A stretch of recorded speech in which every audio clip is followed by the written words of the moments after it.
Аз имам да те питам нещо. Преживях нещо през нощта. Какво преживях? Някой дойде, но не от тази свят. И ми каза, Ради, той не знае името. И ми каза, ти, ако да умреш, пак ще се жив. И какво е това? Това е стих от Библията. Библия, какво е това Библия? Какво е това Евангелие? Аз не съм виждал, не съм чул. Викам, ще го кажа. Му казах, този, който вярва в мен, е писано. Исус го казва, ако и да умре, пак ще живее. Младенов, здравей! Здравей! Можеш ли да ни разкажеш за това как ти си повярвал? Всъщност, първо ще започнем с това, какво е било детството ти, дали си отгледан от вярващи родители или не и така. Моето детство е интересно и свидетелството ми също е интересно за мен и за хората, които са слушали до сега.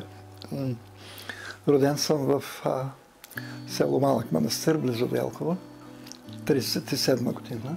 И ако съм жив още един месец, ще направя точно 86 години на 1 юни. Деня на детето съм роден. Роден съм в месеца, в който се ражда и цар Симеон. И негово време, заедно с него сме родени в един и същи месец. И като бебе имам подарък, защото съм роден в същия месец, в който царски син е роден. Детството ми преминаваше с голяма сестра, 11 години по-голяма от мене, брат ми към 8-9 години по-голям от мене. И аз бях най-малкия. Родители, в които баща ми се занимаваше с търговия, в тогавашното време. И занимаваха се с земеделие, както във всяко село в тогавашното време, царско време. Но беше хубаво време за моето детство и някъде 1941 година се преместихме в Старозагорско село Пъстрен. Баща ми взе кръчма от един от братята на моята майка и там се подвизаваше. И някъде към 1943 година се случиха събития много жестоки за нашето семейство, понеже там владееше Чочоло, някои го знаят. Някои от старите също ще го знаят, един много известен партизанин на времето. Той в селото. Селото, да, наоколо обикаляше и имаше цяла бригада, дружина около него. И един летен ден бяха изпратили от царската полиция да преследват Чочоло. Заедно с кмета откриват ги в едно дърво, в една нива и когато Чочоло открива от царската, държавната сигурност на царско време, стрелят и го убиват. Кметът успял да избяга и разказвам това, защото е свързано с трагедията на нашия дом. И след известно време пристигнаха там колите, постигнаха моторите, почнаха да обикалят, да ги търсят. И един ден баща ми беше изнесъл масата отвън на площада, защото ние точно пред площада беше кръчмата.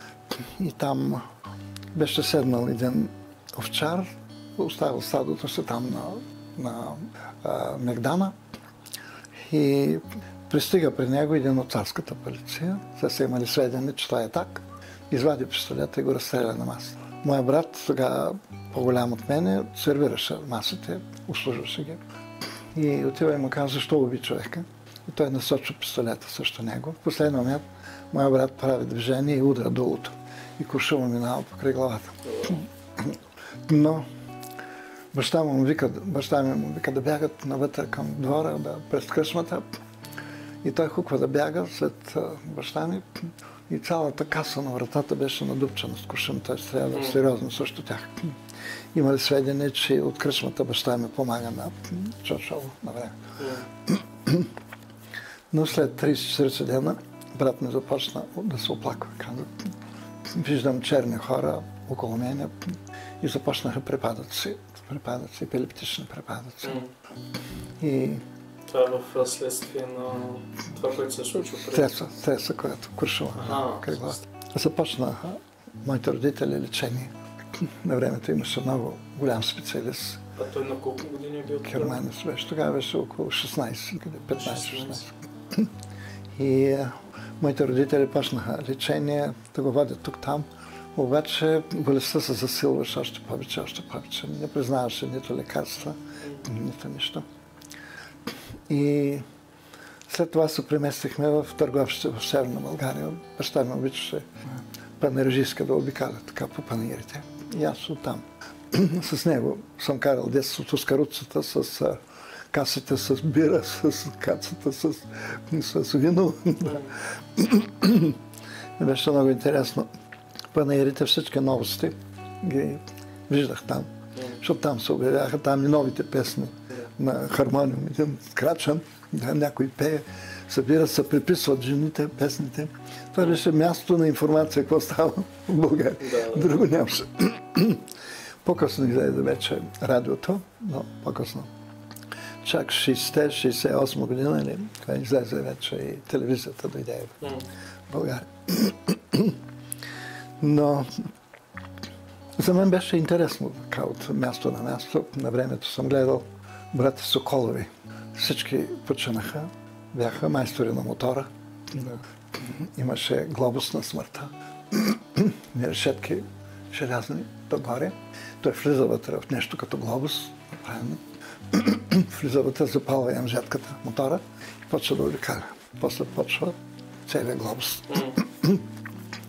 И тримата братя починаха, умряха това. И тук в Пловдив, даже когато дойдох, то ние от търговище се прибрахме в селото, в което съм роден. Там карах няколко години. И може би това беше 48 или 49 година, когато баща ми почина съвсем внезапно, някъде на 49-50 години. Бях тогава на 12. И един Конго стъпка на улицата.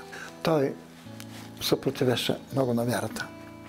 Майка му беше вярваща жена и тя като основател на църквата евангелската в Малък манастир, в моето родно село. А той се противеше на майка ми, противеше и на нас относно вярата, нареждаше масата, слагаше яденето, пиенето, къде деца, това е Бог. Друг Бог няма. Надъхан от новите идеи. А вие сте повярвали преди това? Не, никой от нас не беше вярващ. Нашето семейство, семейството на баща ми. Сестра ми... Но той бил особено против вярата. Против вярата, особено. И до края се противеше, имаше едно особено отношение към мене. В даден момент идваше се споделяше с мен какво става с него. Помня последното му писмо, което беше писал до училището. И аз го отварях и каза, може би един удар последен ще ме довърши. Аз не можех да разбера тогава какво става с него. Те са имали много взаимоотношения между майка ми и баща вече. И работеше в Елхово, тръгна си точно там на Мигдала. Един млад човек препуска кон със страхотна скорост. Той точно слиза на шосето и коня го върхлите, удари го в главата и на място. Почва. От тогава се останах без баща. След известно време майка ми реши да се прехвърлим в Ямбол от селото. И действително така. Там започнах вече училище в техникума, механотехника. Добре, ти като едно дете, което е било тинейджър и е останал без баща, ти каза, че си бил на 12, когато си останал без баща. Това как ти се отрази, ти да нямаш баща? Бяхте ли близки преди това и след това въобще как? С него бяхме много близки. При смъртта аз съм коленичил до ковчега му и се забравих. С известно време не помня каква е била. Това сърдечна скръп е била за мен. И след това започнах да работя всяко лято, за да може да се изкарвам нещо и да може да си купвам книги, било това, каквото трябва за училището. И това ме научи да мога във всяко положение да включвам в нещо, за да мога да изкарам необходимото за себе си, да оцеля. Вече когато сме в Ямбол, записах там в техникума и един ден в къщата, в която живеехме, се отби един от вярващите хора от Евангелската църква, 50, и напокани да отидем от тях, защото той знаеше съдбата на брат ми. Честите припадъци. Така беше някъде на 21 години вече.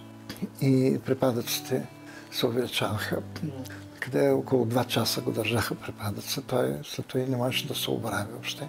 Стана скелет, кожа и кости. И аз винаги съм го подпирал. И мен не ме беше така страх от припадъка, докато моите братовчеди, като виждаха това, избягваха всички, никой не смееше да дойде у нас, защото всеки момент можеше да му стане зле. С него спяхме на едно легло. Аз бях от вътрешна страна да го пазя. Като почна да крещи, да вика през нощта, сред нощ някъде му ставала. Аз сега хващах го за ръцете, защото се удряше в стената и си избиваше пръстите на ръцете. И въобще не ми беше така притеснено да живея с брат, с който всеки момент, нали, може да прояви припадък и да не знае какво да прави. И майка ми беше много мъжка жена и искаше, някой беше казал, да предизвика отново срез по време на припадъка, когато е. За да го избие. Да, да предизвика на нов срез, как с гръм, с пушка. Да. И тя много пъти е стреляла някой, като му стане зле. Обаче нищо не помагаше. И съгласихме се да отидем на поканата на тая човек от Евангелската църква. И отивайки там, брат ми живееше живот на пълен атеист. На времето, след като дойде 9 септември вече, и нещата се промениха, младите хора ги събраха и почнаха да организират театър срещу Бога. Той беше холител, беше подигравател на Евангелието, на евангелистите. И всъщност това време, по което се е случвало това, е било след Втората световна война, когато вече комунизма навлиза. И... Точно тогава. И в селото, в което живеем в Стара Загора, играеха театър. После в Търговище продължиха. И аз се чудех сега, брат ми, как ще се моли? Какво ще каже? Той е противник на Бога. И ще казах, може би, евангелистите ще го манипулират. И нас не бяха надъхали и в техникум, и в училището, преди да вляза в техникум. И взех позиция така да наблюдавам положението, какво ще щаше. Обаче той, който ме покани, казва, Игнати, така се казваше моя брат, седни тук до масата и кажи се всичко, каквото ти тежи. Кажи го на Исус. И той коленича до масата, те коленичаха в различни посоки. Значи викам, няма да има манипулация. Всеки се моли за себе си. И в момента аз го наблюдавам, докато се молише, започна нещо да казва. И това, което казваше, беше, ако теб има, помогни ми. Да. Ако теб няма, аз умирам. Но не ми се умира на 21 години. Не искам да умра толкова. И както се молише, започна лицето му да се прояснява. Беше мрачен, тъмен се, чакайки следващия припадък. След малко започна да се раздвижва, почна нещо друго да лъха от него. Докато скочи, стана прав на крака и започна да поскача и го махул такава голяма радост в него. И докато се радваше, в това аз не бях виждал радостен никога. И когато се радваше, изведнъж чувам, както говореше на български, изведнъж превключи на турски език. В момента той получи прощение на греховете и кръщение в Святото. И вярващи станаха, почна да го прегръщат. Аз за първи път чух. Брат Игнатий, Бог ти прости греховете и те кръсти със Святото.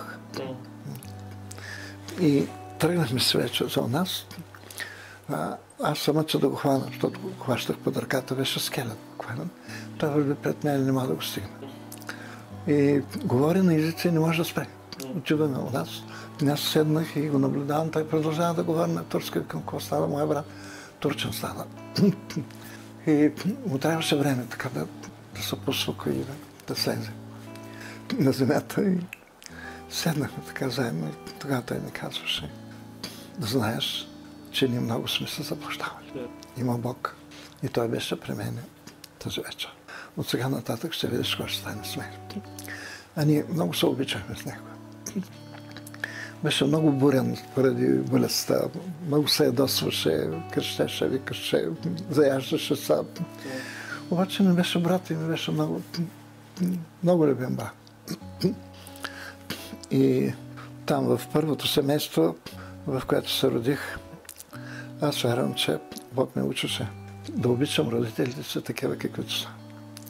Да обичам брат си такъв, какъвто е, да обичам и сестра си такава, каква.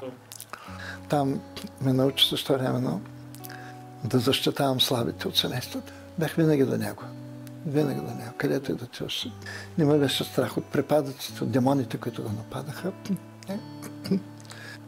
И след 2-3 месеца, след този случай, който той преживя, той започна да ходи вече на църква.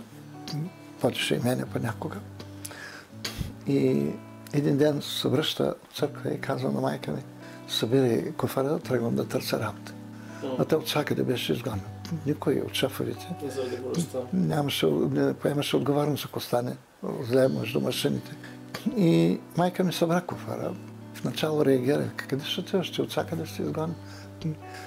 Аз съм здрав. Пуснете ме да вървя да се търся работа. Отида в Димитровград, намеря работа там. И от атеист, безборник стана страхотно посветена душа на Бога. Предполагам, не почна и да наедрява и да придобива си... Разбира се, има ми на снимка. В Димитровград работеше на смени. Така отвориха един нов азотно-даров завод, химически завод. Там работеше първа, втора, трета смена. Понякога шефа, когато отива да ги проверява, беше апаратчик. Отива да ги проверява, вижда, че той коленичил и самари, дима ръцете. Самари. Наоколо по селата ходеше, прогласяваше Евангелието. Беше съвсем голяма промяна. И аз, наблюдавайки това, което стана, си казах: тук има нещо много голямо. Видях вече как става, на колени, сам. Викаш пред Бога и казваш: откри ми се. И така почнах аз.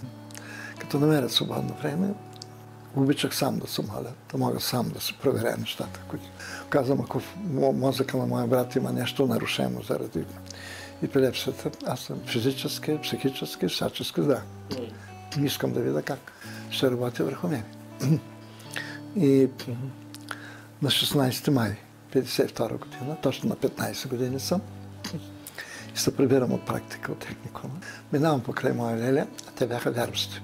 Чувам жужнене като кошер, чели към че те се молят.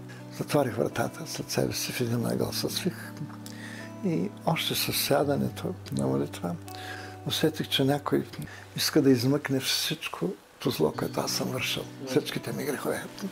Това е на 15 години и казваш, че си имал зло в себе си. Аз раснах в кръчма. Кръчмата какво можеш да придобиеш там? Само зелени. Там научиха като деца на времето, имаше професионалисти кръци. Крадяха по влака, крадяха навсякъде. Като дойде в кръчмата и той научи само за секунди как да обираме пияниците. И аз бях станал клептоман. На 15 години. И още от много ранна възраст насаждаха в нас. Бяхме станали като вълчета. Защото пиян станал 12 часа, не можеш да го изгониш, вземаш...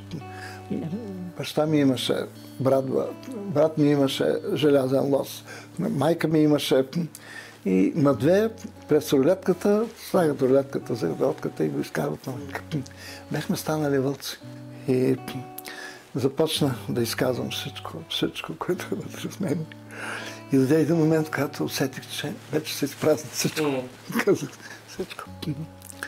И в този момент слеза върху мене Божията сила, цяла ме обгърна. И се намерих скачаш в средата на стаята около половин час. Само самиче? Да, такава радост, такова бликащо щастие в мен. И като се успокои, дойде време така, стъпих на земята и видях моите братовчели са хванали на хора около мен, ма пазят. Викам, какво става, защо са хванали? Така се качаше до тавана да хвърляше силата. Мислехме, че можеш да удариш някой в мебелите да те хвърли. И направихме това кръг около тебе да те пазя. Излязах навънка от стаята съвсем нов човек. Към сега първото нещо, което ще изпробвам, което ми се даде възможност да открадна, ще открадна. И при първата възможност нещо в мене беше отрязано. Нямах вече желание към нищо.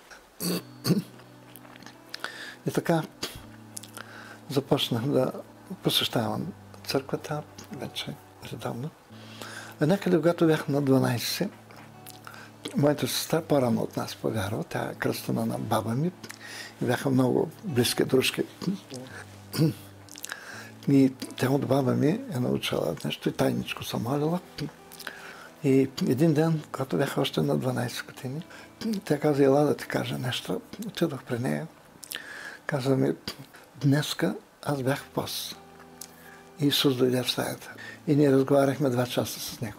И аз го питах за всеки един от семейството, каква е Божията воля, какво ще правиш. И най-малкият ми брат, какво ще прави с него. И тогава Бог е казал, той ще бъде мой работник. Аз много се смях тогава, на 12, а на 15, след 3 години, вече потеглих след него. И след няколко дена, беше неделен ден. Отивам на църква и свидетелствам за това, което Бог направи в петъка с мен. И една възрастна жена, тя живее до 105 години, баба Христина. Тя имаше този дар да полага ръце или да доближи до той, който са моли за кръщение и Свети Дух слиза върху него. Тогава имаше сериозни дарби, просто сериозни дарби в църквата, Ямболската църква. Един страничен въпрос, може би това ще го изрежем, нали, като въпрос след това от видеото. Интересно ми е според теб сега защо няма толкова дарби?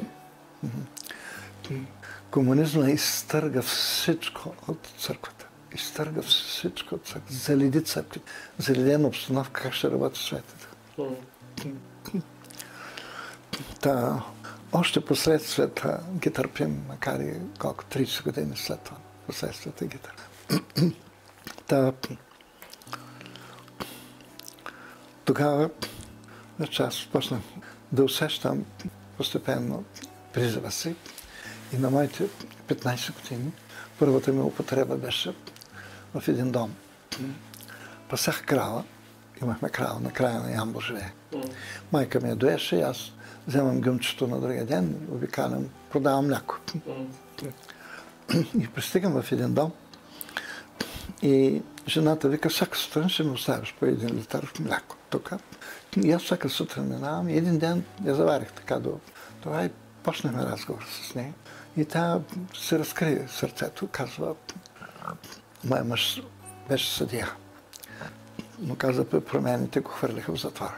И сега съм сама и не се чудя какво направя нататък в живота си. И аз си казах за Исус. И викам, може ли всяка сутрин, като минавам от тук, да се молим на Исус, да го пусне от затвора. Той може, той има право, той има тая власт. И жената ми повярва. Ще възрастна жена, аз хълпак. Ми повярва, всяка сутрин минавам, оставам млякото, влизаме вътре, колениче ми се моли. 2 седмици така се молихме. И една сутрин отивам да нося млякото, тя усмихната, радостна. Викам, какво става? Мъжа ми го пуснаха и вече се вкара. Първият ми отговор на молитва. Тогава се разбрах, че молитвата е много скъпоценно нещо и започнах вече нататък молитвения ми живот. След това се случиха други събития. Сестра ми се омъжи и излезе от къщата. Майка ми се омъжи втори път и тя излезе от къщата. И аз трябваше да изляза на улица. И тогава пастера на църквата на времето Борис Кузманов. Беше много интелигентен човек. Много. Завършил в Швейцария на времето.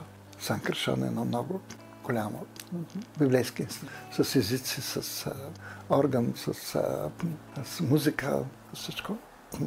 И неговото време беше, може би, най-благодатното време, в което аз съм живял в църква. С пастери, с служители. страхотен организатор. На времето беше препълнена църквата. Има 60 души хор с музиканти, с всичко. И имаше такива сопрани, които не съм чувал след това. В други църкви, които съм бил. И сега ги чувам. Имаше баси. Един наричаха го Петър Баса. Като вземеше ниски тонове, аз стоя на последния ред на църквата, отдолу шуме към 400-500 човека. Беше църквата тогава. Дъските тътнеха под мен. Чувах как минава звука. И от градския хор, тогава на Ямбол, пращаха хора да се учат как се пеят. Как пее баса, как пее сопрано. Много талантлив човек беше пастор Борис Кузмат. Много талантлив. И той видя положението ми и ме взема от тях да живее. Тъй, че Господ се е подготвил работата да живее между пастърско семейство. Ти затова каза по-рано, че това е първото ти семейство и... Там да се изграждам, там да вървя напред. Имаше една много хубава библиотека в Ямболската църква. И почнах, изчел съм почти всичко. Аз много обичах да чета, много обичах в библиотеката да вземем книги. Те хранни творби на тази пътешественика. Тая борбата, духовната битка, духовната борба на Джон Банян.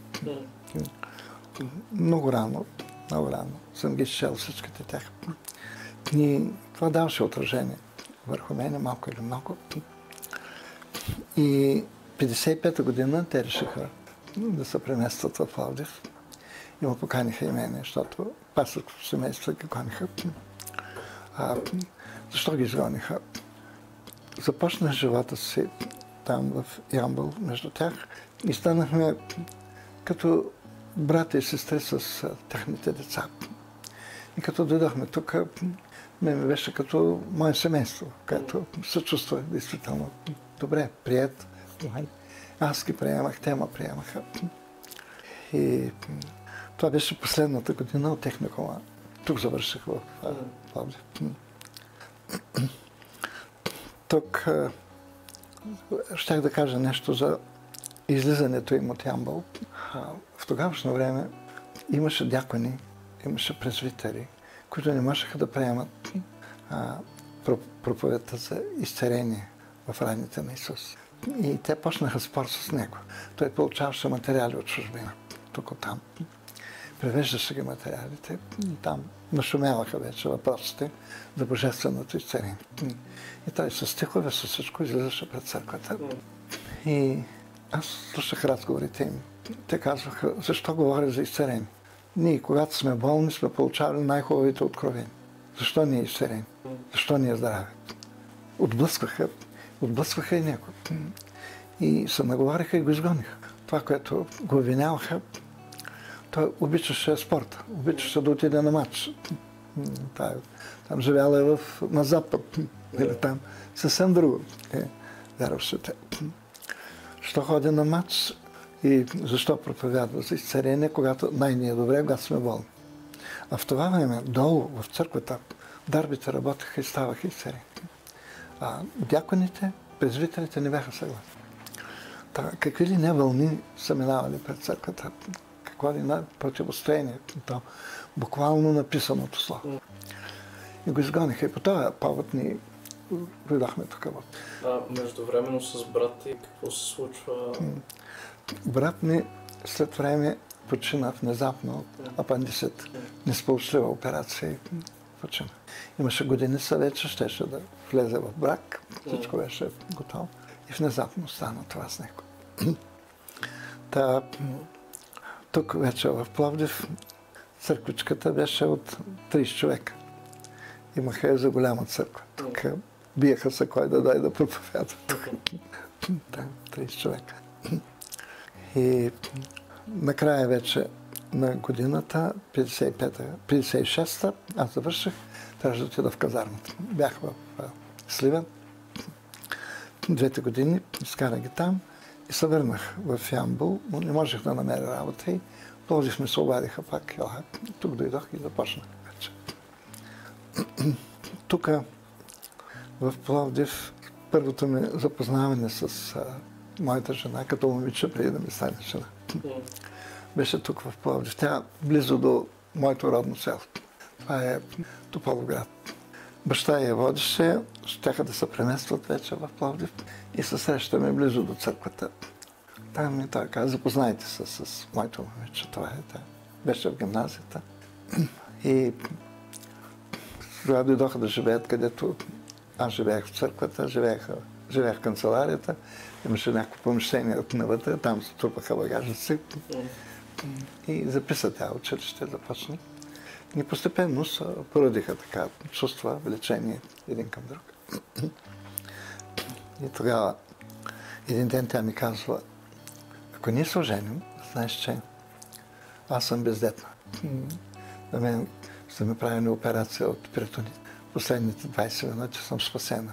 Перитонита, колко 3 дена стояла с пъка апендицит. Всичко в нея се обръща на гной. И обаче операцията минава, тя оживява и е разпрана от горе до долу. Това шита. И да знаеш, казва, че имаше гинеколози по време на операцията и те казват, че един ден ще предупредите човека, който е кандидат за нея, че така. И след разговора аз се прибирам, живеех в канцеларията, както казах, имаше една маса. На масата ми стоеше Библията. Докъдето стигнах, оставих отворена Библията. И като се прибера от работа, пак продължавам, откъдето съм отворил. И коленичих до масата, казах, аз нямам баща, но ти си моя баща, аз се допитвам до тебе. Това момиче, ако се оженим, ще имаме ли деца или не? Но и да нямаме, ние се обичаме. Ще се оженим. Аз питам като мой баща, защото нямам баща. Ставам от молитва и чета. Второзаконие 7:13. Ще те възлюбя, ще благословя, ще те умножа. Ще умножа плода на отробата. И нататък. Други благослови. Все иначе го погълнах тази стих, влезе вътре. Отидох, намерих и казах така и така. Тя сподели с родителите си. И след това се оженихме. Когато се оженихме, аз вече бях във второто семейство. Първото, в което съм се родил, второто, което е мое семейство, вече аз го основавам. Тогава се чувствах, какво да кажа, нямам жителство. Тогава без жителство не ти дават работа. Нямам работа. Оженил съм се, нямам къща къде да заведат. Нямам абсолютно нищо. И си правя така сметката и си казах, нищо друго не ми остава, освен да започна дисциплина молитва, активна молитва и Божието Слово. Защото казах на Бог, аз съм господин никой и на никъде в този град. Ако ти не ме помогнеш, аз загивам. И започнах всяка сутрин, ставам рано, 5 часа, започвам молитва, почвам четене на славата, докато дай време да тръгна за работа. 2-3 месеца продължи това. Един ден излизам от къщата и навън отивам към автобуса и небето слезе върху мен. Аз тръгнах. Такова блаженство, такава радост, такова щастие, такава сила. Отивам на работа и изведнъж ме напада скръб по погиващите души. Гледам ги. Те хора утре няма да ги видя. Къде отиват те? Отиват в ада. И сълзите ми почват да текат. Явно една обстановка влязах, в която надвих всяка друга обстановка, която трябва да вляза. Било и работа, било и където и да ходя, където да се движа. Не се чувствах потиснат, не се чувствах роб. Чувствах се над робството излязъл вече. Обстановка, каквато и да е, не ми влияе. Изведнъж нахлува такава голяма радост, пък сменя се картината. Бягам до тоалетната, до банята, да говоря на езици, да излезе, пара ще ме пръсне. И казвам, заслужава се. Дисциплина. Молитва и четене на славото Божие, обаче здраво. Здраво. С глави много, всеки ден, сутрин, всяко. И едно по едно нещата почна да се уреждат. И тогава Бог не прати една сестра от София, на Виктор Вирчев, бабата. Това е сестра Климанка. Тя беше човек, който много пъти как да ходим, да живеем в духа. Ако в духа ходим, в духа и да живеем, казва апостол Павел. И тогава почнахме истински, около 4 души сме се събрали. още един брат и още една сестра. Ние заедно вечер коленичам, молим се, четем заедно Словото. Никой от нас не проповяда, никой от нас няма претенция за водач нещо. Всички сме недоволни и то от себе си. Не от пастор, не от църква, не от това, не от времето, не от света. Недоволни от собственото духовно състояние. И тогава не нападна такова покаяние. 5 месеца ние се покаяхме. Ама ревяхме така, че събирахме милицията и души. Какво става? Те хора се избият ли горе, реват непрекъснато. И една вечер се спомням, беше март, 62 март. Отивахме често до Ягода, тук близко сълце. Та имаше 2 жени, които непрекъснато се молеха. Беше една малка стаичка, там по цели нощи. И там съм изкарали 3 денонощия молитва заедно с тях. И една вечер, аз вече коленичех, чувствах, че не ми достига нещо. Че трябва още нещо да получа, трябва още нещо да използвам. И коленичех някъде към 7 часа. Беше мартинско време вечерта. И казах, Исус няма да мръдна, докато не ме благословиш. Както Яков казваш, няма да те пусна, докато не изречеш благословение. 8, 9, 10 часа, 11, 12, нищо. 1, нищо. 2, нищо. 3, нищо. 3 часа и половина. Дойде такава радост, че 3 денонощи аз се смях, не мога да престана. Облямат цели, спомням. Това преживяване, между прочим, ще се върна малко назад, преди да се оженим, някъде 60-та година. Ма викат за първи път във второ район, тук в Пловдив. Някой занесъл, че съм организатор на младежите. А имахме млади хора, събирахме се. На евангелско движение. Евангелско движение, да. И отивам аз в МВР. Една билещица ме пуснали там в църквата. Отивам, някой докладвал точно имената ми, всичко. И отивам там. И един майор ме разпитваше. Ти какво си, що си, какво мислиш за бъдещето си, какви това критерии на живота? Към критерии на моя живот е Библията. Не може ли да работиш за нас? Ти имаш много хубаво минало. Нали, предвид баща ми, майка ми там с партизаните, с това ятаци. Ми казвам, аз вече се намерих път. Така, разговаряхме доста време с него. След това извикаха пастора. Му каза, какъв е този упорит младеж, който се възпитал по този начин, да се държи и да... И това беше първото ми викане. След това, нали, се оженихме вече и нещата, които разказах по-нататък. Някъде към април, може би 62 година, май, започна първото мини съжаление в Ягода. Почна да пристигат хора да получават кръщение в свет. Но рождение, да, тинейджери, младежи от Кърджали, от тук там пристигат. По 8 часа сме се молили на ден, докато видим резултат. Хора да получават кръщение, да получават спасение. Това така напълнеше, така нарадваше. И аз работя в това време вече в стъкларски завод и ми дават жителство там. И едното голямо нещо, което стоеше пред мен като планина, се реши от тук нататък вече, нещата може да се развиват както трябва. И така до 66-та година. 66-та година моята жена завършва за аптекар и я разпределят в Клисура, от Карлово нагоре. И трябваше да отидем цялото семейство, тя пое там аптеката.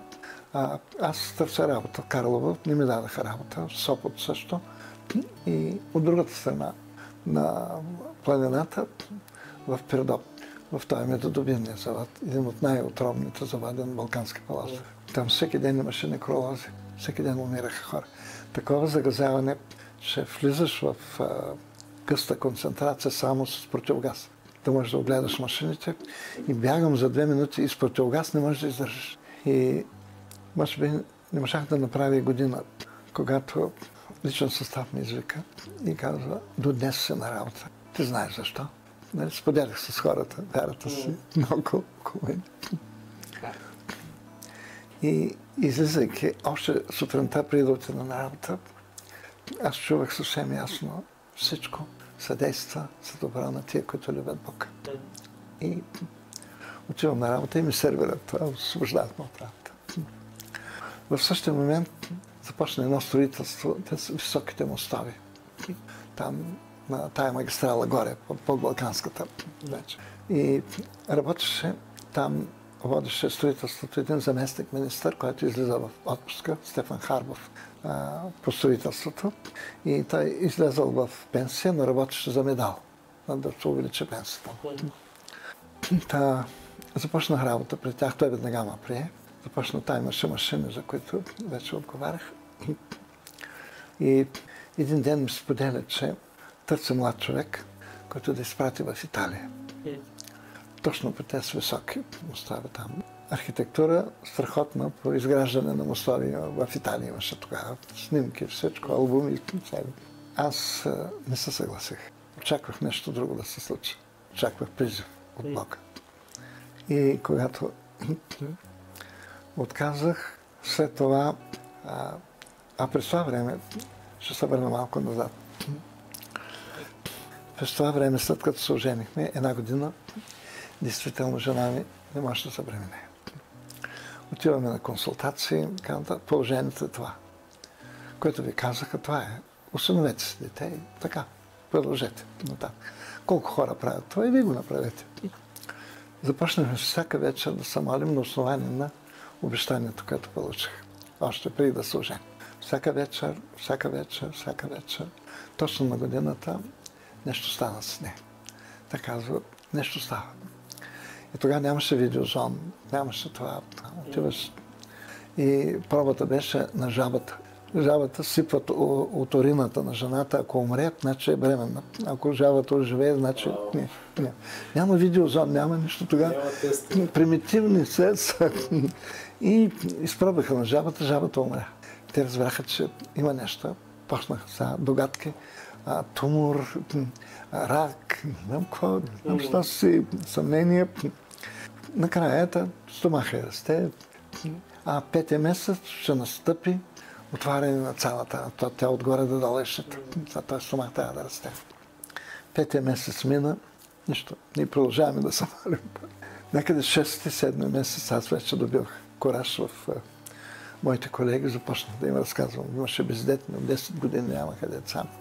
Някои от тях повярваха, тръгнаха, тук-там търсят църква, търсят Бога и на тях дойдаха децата. Да. И някои обаче му апострофираха.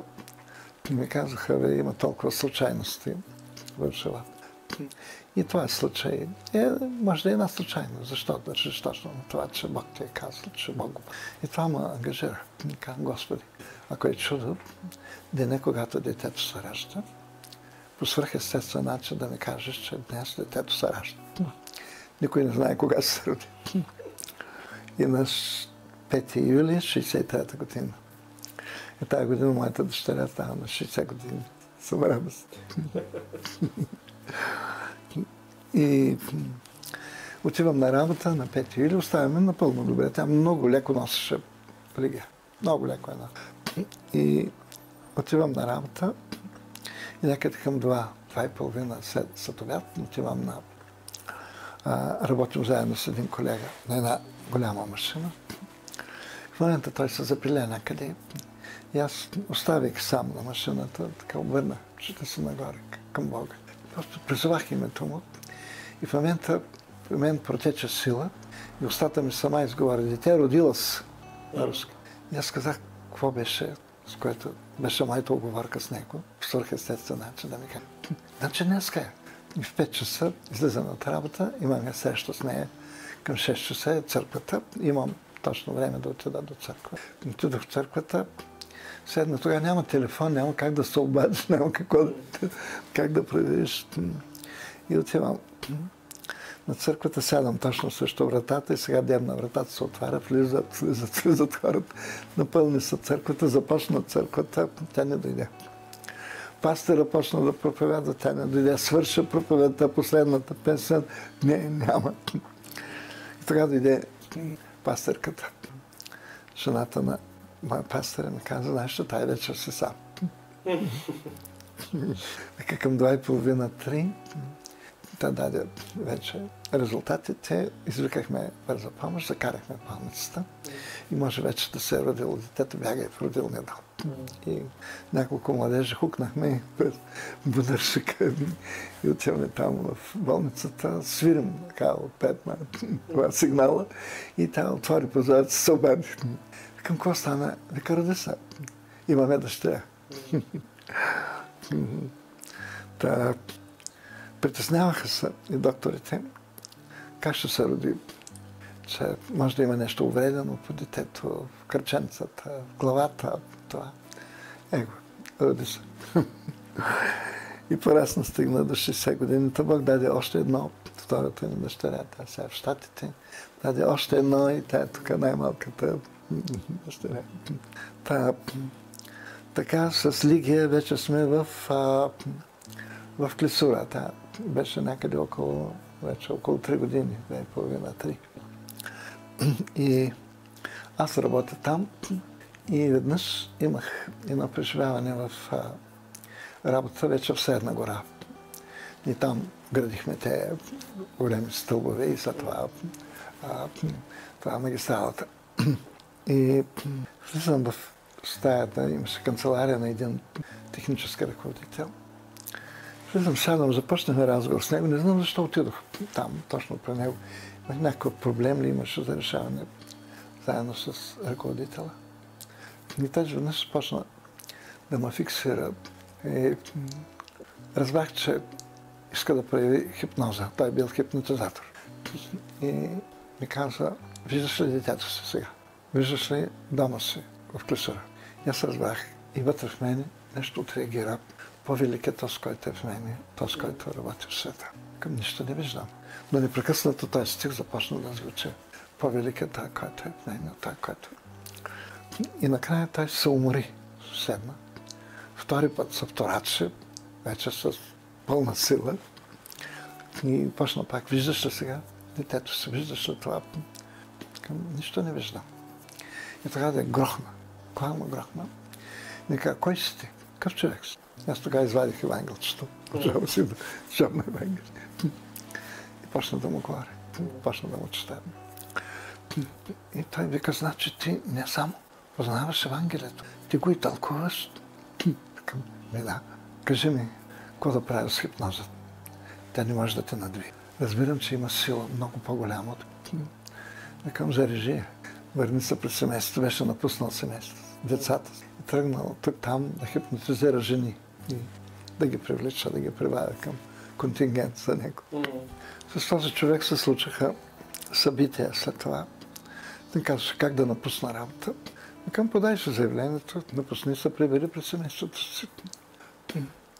След 2 седмици някъде пристигна заповедта му за уволнение. Той се думеше, какво да прави. Прибра се в София. Ние отидохме с жена ми да го видим там с семейството му вече, с всичко. И прибирайки се от Клисура, понеже се роди, вече трябваше да се роди и втората ни дъщеря. И тя се роди тук в Пловдив. След като отказах вече на заместник министъра да отивам в Италия, дойде и призива вече за духовна работа за Кърджали. И едно малко събитие има преди това. 1966 година пристига един мисионер от Англия, беше унгарец и прекарахме много хубаво време. Престоя у нас тук в Пловдив. След 1 година изгониха го обаче, след 1 година отново мина. Искаше да се види с нас и родителите ни казаха да дойдем от Клисура. Идвайки от Клисура, той напосрещна с преводач и казва, Бог ви призовава на духовна работа. Беше пророк. Имайте вяра и доверие в Бог. Ако вярвате, ще се утвърдите. Това буквално стих от Исаия. И дойде момента, когато сестра Донка Кенарева, вие сте чували, може би, за нея или не сте чували. Това беше един голям Божий войник, тук в 50-ния съюз. Тя водеше учебната част на съюза ни. Тя идва с заповед, направо от шефовете горе от София, че ме назначават за Кърджали. Кърджали проповедника отива в Бургас. Аз бях първият, който от новото поколение влизаше на духовна работа. Те викат там да бъдеш пастир на църква. Да бъда пастир на църква. И там за една година Бог предизвика съжаление в църквата. И питаше в начало кой е направил комунизма за църквите и защо дарбите ги няма. Още с влизането и аз питам Бога, какво е това тук? Аз вземах куфарите и идвам, нямам образование, нямам нещо. От завода идвам тук на духовна работа. Нямам подготовка, която трябва да мина училища, трябва да мина институт или какво. И тогава той ми каза, обстановката тук е тундра, зеленена земя. Ако стане градина, ще има награда. И аз знам, че един работник, когато той изпраща, той трябва да го опечи, какво да прави, какво да става. И това той го е правил непрекъснато в живота ми, когато ме изпраща на ново място. Затова трябва да тегли чертата, да даде резултатите. Какво се направил там? И започнахме пост и молитва, пост и молитва. Всеки ден молитвата на църквата беше от 4 до 6. От 4 до 6. Няма уикенд, няма празник. Всеки ден? Всеки ден, от 4 до 6. Около 3 месеца изкарахме и съжалението плана. Стигна до града, до големците, там и почнаха да ме викат вече. Викам прокурора на града, викат ме в окръжен съвет, там началник отдел и започна да ми се представят вече държавна сигурност. Дай списък на вярващите, имаше някакъв списък там. А ние викат, той го знаем, искаме от тебе, възлагат ме вече задача. Всеки човек дошъл за първи път, 3 имена, къде работи, къде живее, адрес, където живее. Викам, аз не съм пратен за това. Ама как? Ние ти възлагаме задача. Как можеш да ни изпълниш? Само за Бога ли ще работиш? Трябва да работиш за нас. Към аз оставам на страната на Бог. Много има да страдаш. Държавна сигурност се прибрах. Изчакаха ме. През това време стават чудеса. Наплив хора пристигат. Научиха се от Бургас, от Северна България. Пристига народ. Дигаме голям шум в това. И накрая в изсичане на годината жена ми отива, тя работеше в аптека, да се поднови жителство. Данаха ни за една година да поднови жителството. Майора, който е посеща там, и още тук ли сте? Жителството ви изтече, трябва да се махате. И тя идва разочарована. И каза, утре сутринта, вика тебе, ти трябва да отидеш в 8 часа в МВР. Отивам на другата сутрин и той ме чака с дигнат стол. Отварям вратата. Кляка, става. Прави се това, заплашва, накрая седна зад масата, за бюрото. Погледна към мен и вика, ти как си повярвал в Исус? Моята част дойде. Около 2 часа разговарям. Накрая, като ударен по главата, той викаш, аз за първи път чувам това. Но каза, това е разпореждане на държавата. Трябва да си отидете. Кажа. След няколко дена го донесаха в ковчег. След няколко дена. Грабват го с хеликоптер в София, в правителствена болница. На масата отваря го професора. Рак с разсейки на масата почва. И тогава почнаха да казват из града. Пазете се от евангелистите, защото когато прокълнат умират. Не сме го проклели. Човечеца, но трябваше да чуе преди да си отиде. Трябваше да чуе. И оттам вече се зае държавна сигурност. До окръжно МВР, Кърджали. Имаше постройка. Сега лятото отидем да я търсим, няма. На държавна сигурност. Само държавна сигурност беше там. И често му поемаха от къща и му водят там. Това към държавна сигурност. И взимаха ме с жипа от църквата. Те даже вървяха след нас и викат, реват децата. Но дойде една сестра и ги прибра вътре. И след това вече в жипа жена ми се прибираше, уволнили се и не от работа. Значи те бяха решили вече да никога. Натовариха ме на джипа, закараха ме автогарата. На автогарата ме качиха на автобуса за Пловдив, конвоират наоколо от тротуара да не видя да скоча да сляза и тръгнах. Най-силното ми преживяване като християнин, като човек, който обича Бог, беше пътуването ми до Пловдив. Беше преса народ, един до друг. Да. Коридора пълен с народ. И точно тогава усетих как нещо се отваря в мен и някой ме изпълва, влиза в мен. Преживях това, което е писано Христос в нас. Преживях го и физически, преживях го и духовно. И ме нападна такова щастие, че аз като пътя да не свърши до Пловдив. Искам още да пътувам с това щастие, което нося в себе си. Разбрах, че той дойде да ме подготви за гонението вече, което предстоеше. Там нещата стигнаха до Външно министерство. Външно министерство трябваше да отида с там. Той е завеждащия религиозните въпроси, култовите тогава на времето. Разговаряхме с него и вика, те обвинения, които ти дава МВР срещу тебе, аз даже няма да те преместя от едно място на друго. Но върни се, ние се оправим вече с тях. И аз се връщам в Кърджали. И на мястото на това, което почина, никой не ще да го заеме. Мястото остава там. Той завежда паспортна служба.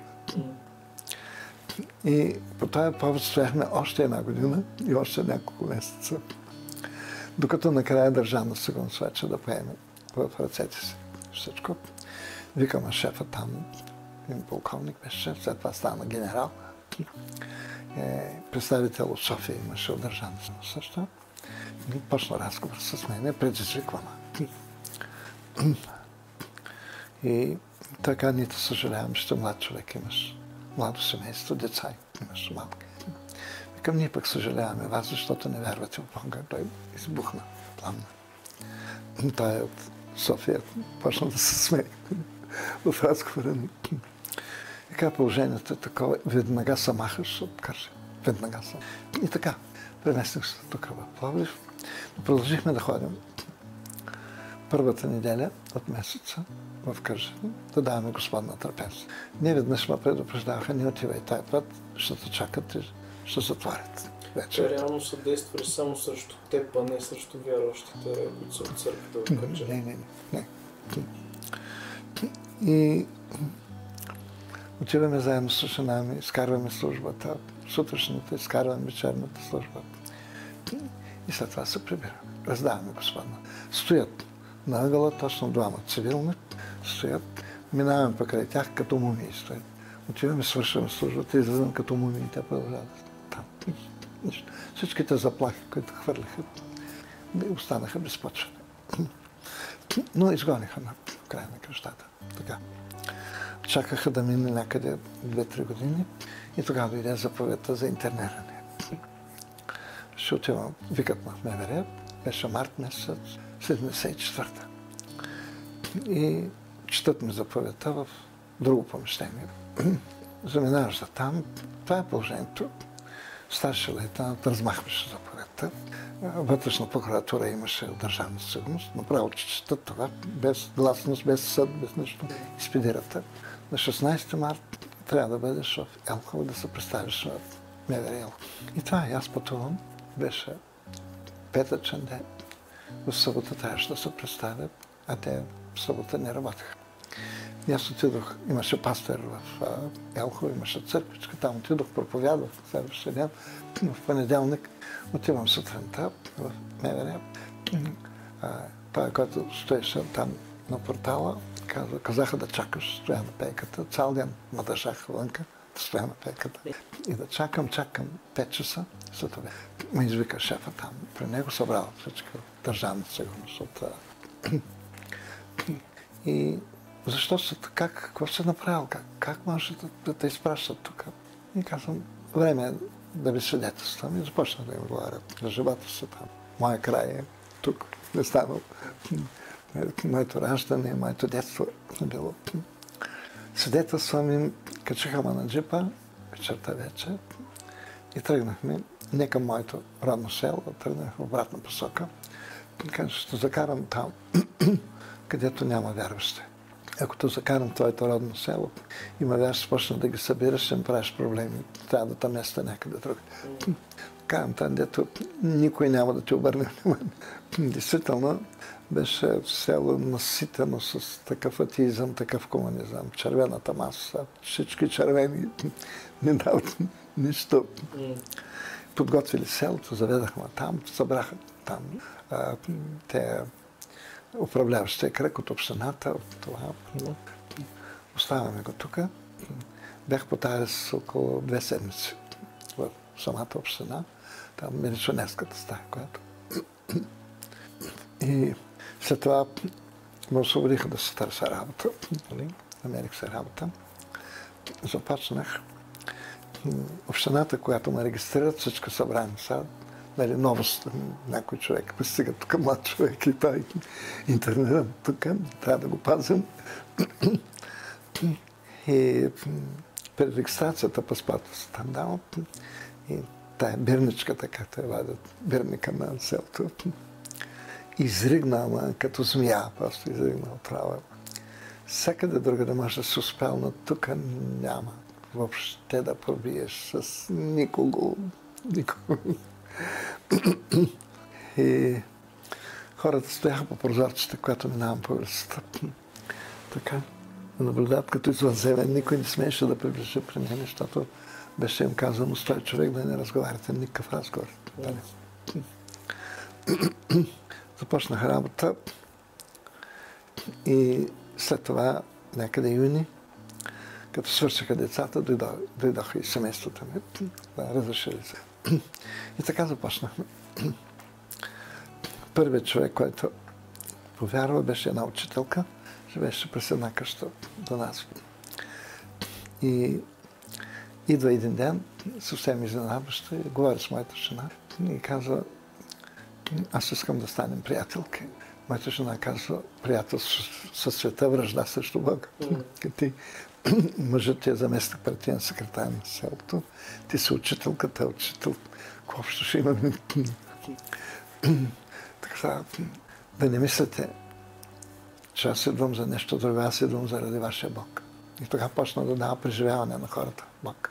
Живеехме през една къща, тя стои в кухнята, работим и минаваме, отиваме към центъра. Така една сила ме залепеше за прозореца и докато се загуби, тя стоя на прозореца. След това чакам пак, не се върне. И как накрая разбирам, че не мога повече, аз трябва да дойда. Дойде, повярва, започнаха приятелство с моята жена, шеф и кройка там да правят нещо. Второто семейство, което повярва, беше един болен Иван. 11 години се е молил вкъщи и чака, той е на легло. Бог да му прати човек.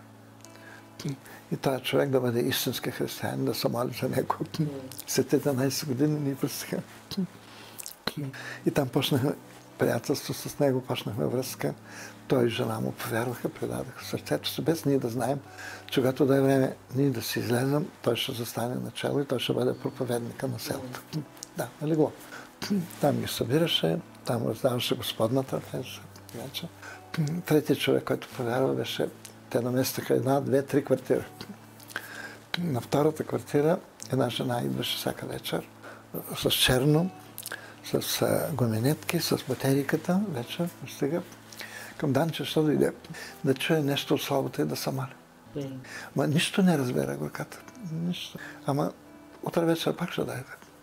Утре вечер пак ще дойде. И почна да представя нуждата си. Но чувайки това, жената на Христа нещо се разбунтувала също. Не, значи ти не си бил добре, значи това. Някой е отишъл, изклюкарал там. Това те ми се обади веднъж по телефон, като да говори за това, да не се знае. Но интересното, че след като болният Иван вече си свърши работата там и почина, тя зае от него. И моята жена я пита: Данче, ти нищо не разбираше от словото. Как са една проповедник? Вика: елай, чуй. И фактически това беше третата жена, третият човек, който повярва, без ние да знаем, че те всичките ще станат в основата на църквата, която Господ иска да направи там. И ние не казвахме нито на единия за другия, нито на другия, ако разкрият другия да не знаят, да не могат. Накрая обаче, когато тръгваме, отидохме при Иван болния и казваме: ние вече сме свободни. И се тръгна той, като се захлупи. Но него Господ употреби, това беше голяма професорска глава, така е легло тук. И една година след това отиваме да видим, като 25 души имаме кръстени вече във вода. Тук е изтично цяло. И нататък се засилваше. Докато 99-та година минах да събирам стажа си там и от селото. И така гледам до общината точно. Са им дали една къща на вярващите и на горния етаж чувам евангелска песен. Пеят улицата към там, център. Отидох горе към пълна зала с народ. Да. Се наредиха един след друг, да ти кажа как повярвах, да ти кажа какво е брат младен, не брат младен. Аз не вярвах в Исус, но сега вярвах.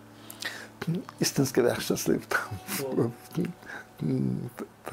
Тая момент. Дойде времето да вече свършене там наказанието, освободиха ме. Това беше голям въпрос горе и Министерски съвет, чак нещата бяха развижени. След това можах да видя къде е издадена заповедта в Женева. Външните министри се събират, после можах да отида в Женева, точно в ООН, да ми пуснат клипчето там за нашия външен министър, как подписва. Дава подписа си, се връща и Държавен съвет и за указ да му освободят. Беше много проблемно връщането ни в това. Двама полковници стояха като лови и ни пущаха да влязат. Бяха ми отнели жителство, всичко. Тук вече в Пловдив, даже и още преди да се приберем напълно от Кърджали, вече имахме пророк в църквата. Казваше, сега при това положение, какво ще правиш? Викам, не знам какво ще бъде. Нататък Бог знае. Каза, аз видях, че стоиш на Синора на един блок, там на границата на блок, така едни огромни блокове земя. Комунистическите блокове, текезесарските. Едно момче стои до тебе и ти помага и съдите дървета по цялата граница на този блок. И той дошъл при мен и ми казал, брат Младен, на теб ли остана това да правиш? Аз съм му казал, няма друг свободен. Няма друг свободен. И не можах да разбера смисъла на това, което той ми каза. Но, прибирайки се тук в Пловдив, една сестра от църквата казва, ние започваме група. Би ли дошъл да ни помогне? И започнахме. Беше една от нелегалните групи. Имахме и следваща група, друга. И започнахме работа. Без ние да знаем, че от тези групи ще излязат работници за Бога. Те дървета, какво казваше, това са бъдещи работници, които ще излязат. Какво правихме? Събирахме се, молихме се заедно, четахме от Словото, разисквахме върху Словото. Това беше всичко. Пеехме на Бога. И едната група беше в центъра.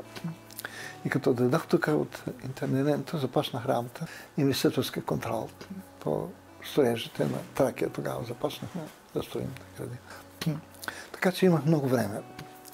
И всеки обяд не се отбивахме там, когато всички отиват да обядат, ние се събираме на молитва в това. И там почваха да се случват чудеса. Един ден пристига една медицинска сестра, имаше между нас, ни казва, един от светилата на медицината тук в Пловдив, доктор Христамян, умира. В карите вече и лекарите казват да ще го погребаме. Каза се молим за някой. И почнахме молитва. Имахме най-възрастната жена, имаше пророчество. И докато се молим, тя казва, доктор Христамян ще живее. И ние казваме на тая медицинската сестра, на акушерката, утре можеш да отидеш в карит да видиш какво е положението. Казва, за мен не е проблем. Отива на следващия ден, отваря вратата на карит на помещението, където е Христамян. Вика, поглеждам към него, тя му е асистирала, те се познават. Казва, тук ще дошъл в съзнание. И казва, реагира на отварянето и затварянето на вратата. И казва, отидох до него, той погледна към мене, те са говорили, тя му е говорила за Исус. И той, първи му въпрос, след като идва в съзнание, какво каза Бог.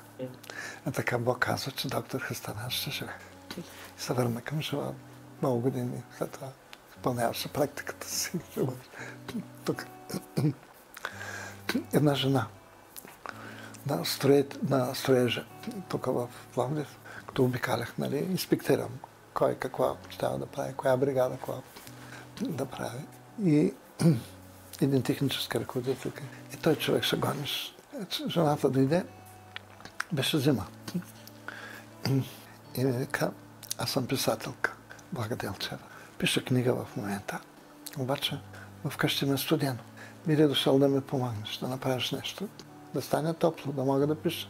Аз с една лупа пиша, гледа. И отидох да видя какво е положението. Влизаме в коридора, гледам картини, бе така малко религиозен сюжет. И аз започнах още от това. Седнахме заедно и забрави за студеното, забрави за топлото, забрави за всичко. Разговаряхме върху Библията, разговаряхме. И след това, разбира се, наредих да направят всичко там, възможно за ние. И станахме много, много добри приятели с нея.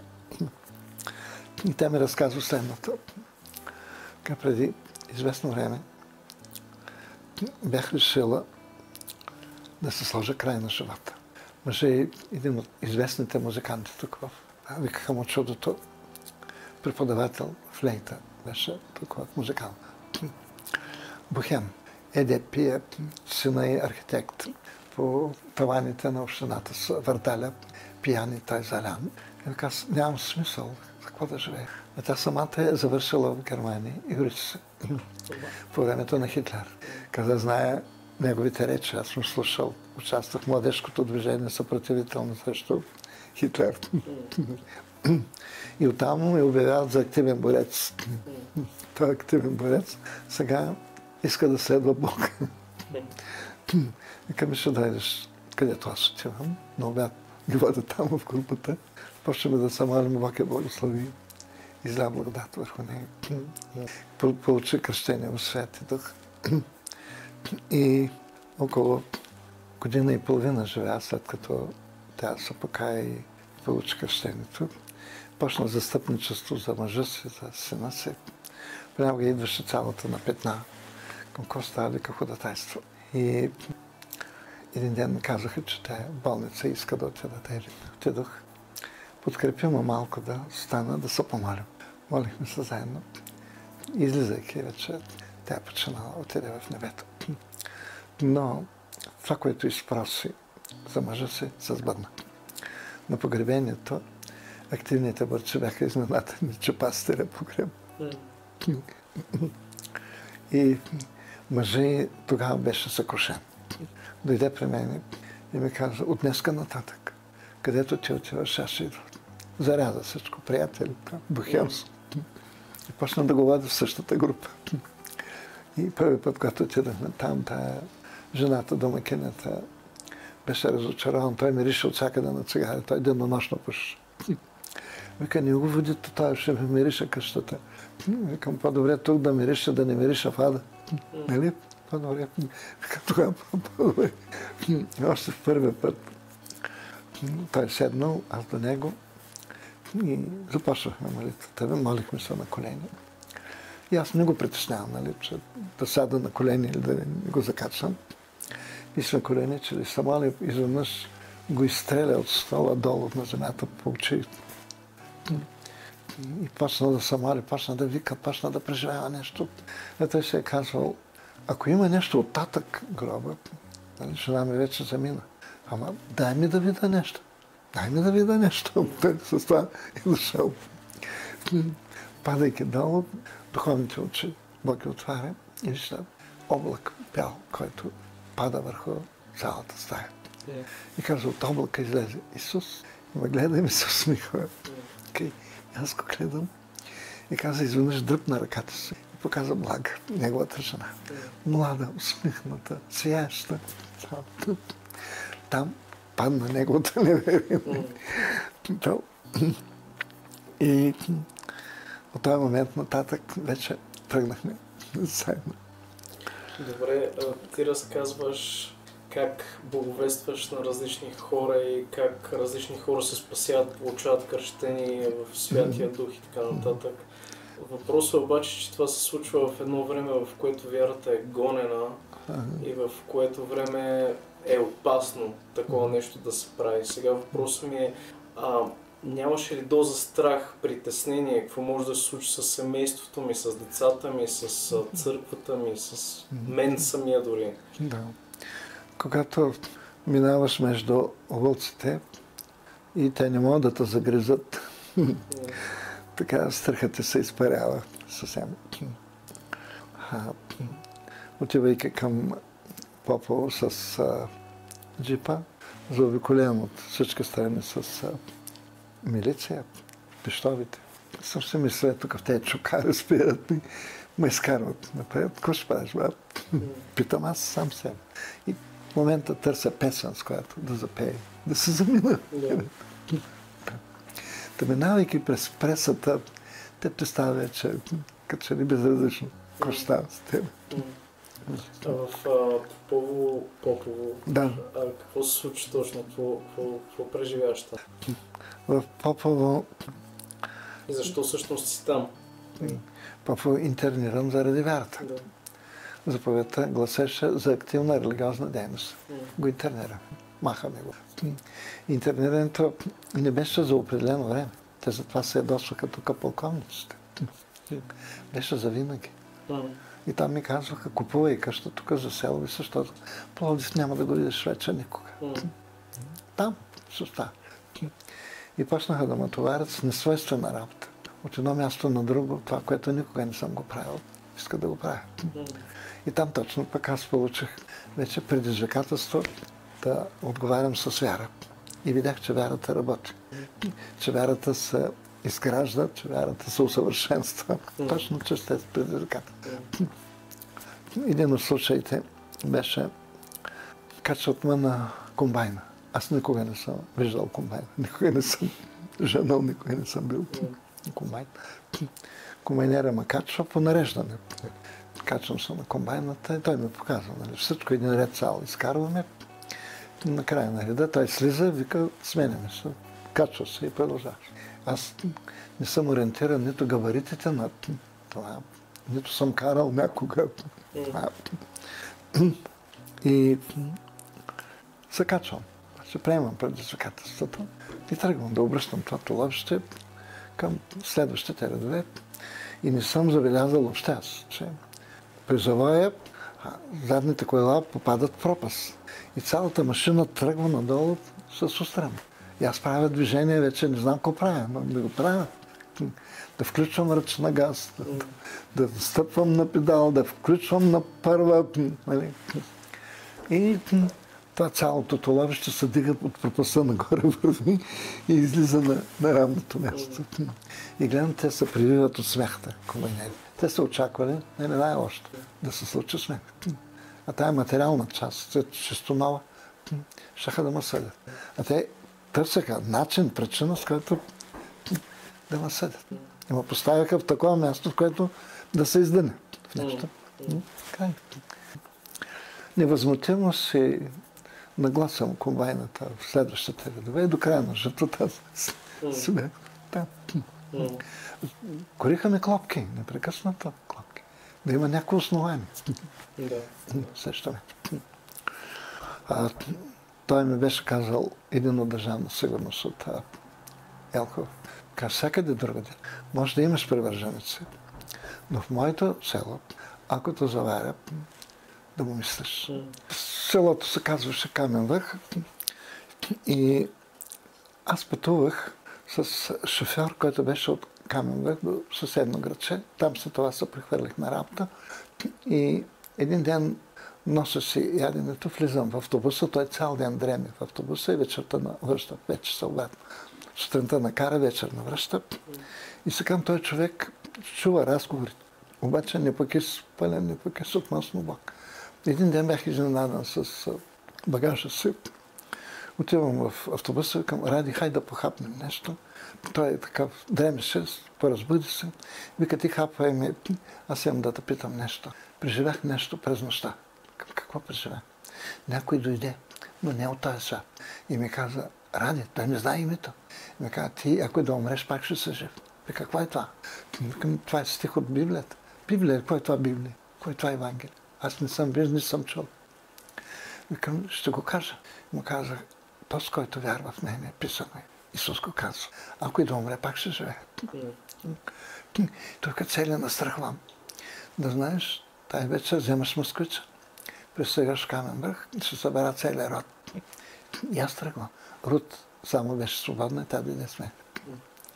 Отиваме в Камен връх, той събрал целия род. Там, като Корнили.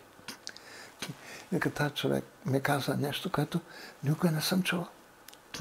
Ама преживял го, каквото ви каже, слушайте го. И каквото ви реча да правите, аз призовах към молитва, правете го. Започнахме някъде до 11-12 часа вечерта. Те хора, събрани децата им, всичко, целият род. И 11 часа и нещо се тръгване с Рут от Камен връх.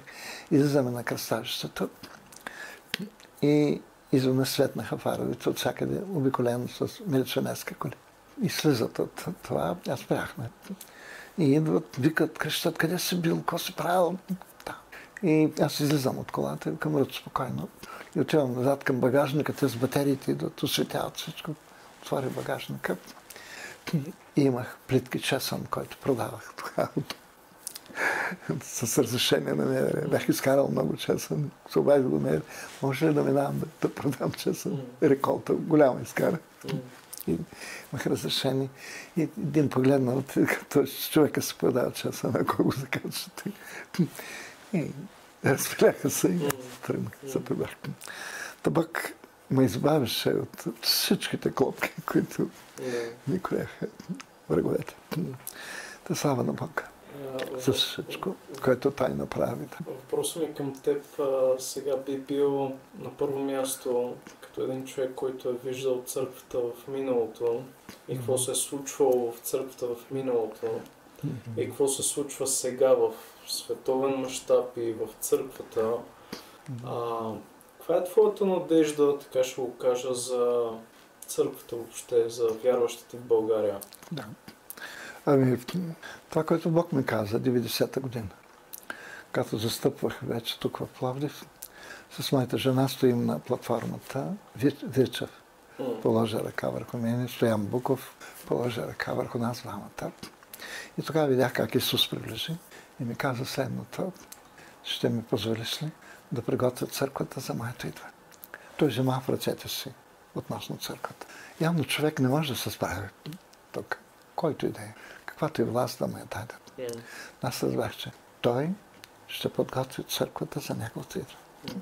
А когато той прави нещо, прави го както трябва. Съвършено. Затова съм спокоен. Казвам го по църквата, че предстои подготовка за неговото идване. Да. И трябва да сме отворени. Той ще идва, ще работи в църквите ни, ще прави така, че да стане възможно неговото тяло да се приготви за главата, който е той един ден да се съедини, да се събере. И напоследък това, което чуваме, е само една дума. Идвам, идвам, идвам, идвам. Няма вече скоро. Няма вече близо. Не, само една дума. Идвам. Още един последен въпрос. Да кажем, че беше възможно сега ти, както си сега на 86 години, нали така? На почти 86 години ти да се върнеш в миналото и да отидеш при своето аз, когато си бил на 15-16 години, когато Господ те е призовал. Въпросът ми е какво би ти казал на това момче, което беше там? Предстоите щастие, което никой не може да ти го даде. Това е той. Защото едно от блаженствата, които Исус казва, е блажени гонените, преследваните. Те ще се получат наградата, ще се получат и царството, ще се получат всичко. И най-щастлив съм, че за гонените има две блаженства. 8 и 9 стих от Матея 5 глава. Не само едно, две. За всяко друго блаженство е веднъж гонени, за те, които не е в смисъл блажени, които нищите, блажени, жадуващи за право, блажени, гладуващите, блажени, скърбящите. А там 2 стиха има увещание за блажени. които са гонени. И до днес се чувствам блажен и щастлив. Бих казал на това момче, блажен ще бъдеш, без да знаеш какво те очаква. Те очакваш щастие. Пътя, по който ще тръгнал, той е път. Той е прав. И той води там, където Исус иска. Бог иска. Та слава на Бог. За всичко той е бил в живота ми. Непрекъснато е бил. Как казваше на Давид, аз бях с тебе. Където и да беше. Макар чувстваше или не чувстваше, ама аз бях с тебе. И аз наблюдах целите живот, целите път. Аз бях твоята охрана, аз бях твоята защита, аз бях всичко.